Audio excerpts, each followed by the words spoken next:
কি ফিলিস্তিন নামটা শুনে এড়িয়ে যাচ্ছেন? যান, এড়িয়ে যান। কেননা ফিলিস্তিন তো আর আমাদের বাংলাদেশ না।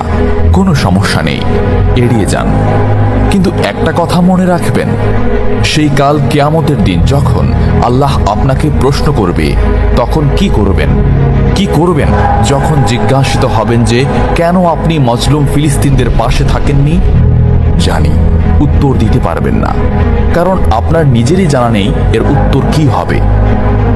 এখন হয়তো বলতে পারেন যে আমি কি করে ফিলিস্তিনে গিয়ে মজলুমদের পাশে থাকব, কি করে এত দূর গিয়ে সাহায্য করব? হ্যাঁ, এইরকম প্রশ্ন যদি আপনার মনে উদয় হয়ে থাকে, তাহলে অবশ্যই আপনার মনে অলসতা আর বজ্রে ভরা। এই আধুনিক যুগে অস্ত্রের চেয়ে পাওয়ার হচ্ছে মিডিয়া, তাই মিডিয়ায় বেশি বেশি করে তা প্রচার করুন। হ্যাশট্যাগের মাধ্যমে প্রতিবাদ করুন। এই ক্ষুদ্র প্রতিবাদ একদিন অনেক বড় প্রতিবাদ হয়ে দাঁড়াবে। বিজয় একদিন ইসলামেরই হবে ইনশাআল্লাহ। এটা আমার কথা নয়, এটা এই মহাবিশ্বের প্রভুর কথা। একটা কথা মনে রাখবেন, ক্ষুদ্র ক্ষুদ্র বালিকণা, বিন্দু বিন্দু জল গড়ে তুলে পাহাড় পর্বত, সাগর অতল।